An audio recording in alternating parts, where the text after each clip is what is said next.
රස්සම රස ඉන්නල මාළුවක් උයමුද?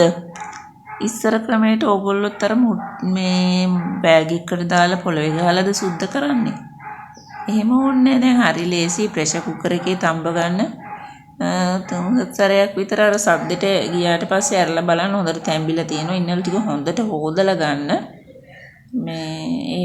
මේකෙන් නෑ මේ ප්‍රෙෂර් කුකර් එකක් නැත්තම් නිකන් මුට්ටියක් හරි දාලා අල තම්බනවා වගේ තම්බලා ගන්න.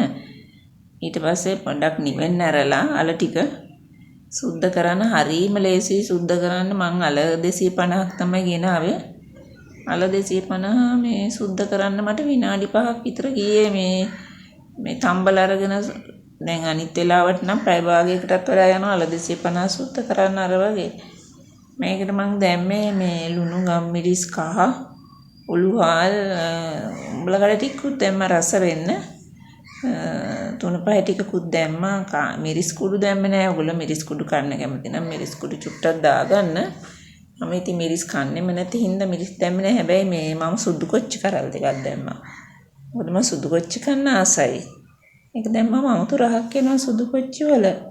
ඊට පස්සේ හොඳට අර තුන පහ ටික වදින්න අතු ගාලා ලුණුත් දාලා මේ දිය කිරෙන් තමයි ලිපේ තියන්න ඕනේ මේක. දිය කිරෙන් තියන්න ඕනේ මද ගින්දරේ. ඒ කියන්නේ ගින්දර ගොඩක් දාන්න එපා. ලිපේ අඩුම මේ ගෑස් එක අඩුවෙන්ම දාන්න. දාලා මේ රත් වෙනකන් චුට්ටක් අහලා තියන්න. යන්තම් රත් වීගෙන එනකොට ආයෙත් මේක මේ ඇරලා හැඳි ගන්න ඕනේ. මොකද මේ කිරි ටික කැටි ගහන්න බලනවා. කිරි කැටි ගහුනොත් හොද්ද රස නැහැ. ඉතින් අන්න ඔහම රත් වෙනකොට තියෙන්නේ චුට්ට වටෙන් රත් වෙලා.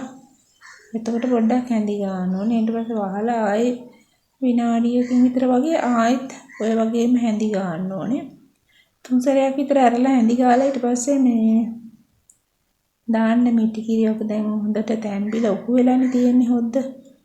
මේකට දැන් මිටි කිරි ටික දාලා මිටි කිරි ටික බුබුලු දාගෙන එනකොට මේ ඕෆ් කරන්න. මිටි කිරි ගොඩක් තෙල් වෙනකන් තියන්න එපා. ලස්සනට කිරි පාට තියෙන්න තියාගන්න. මේ හොද්ද ලස්සනට පාටට පේනව නේද?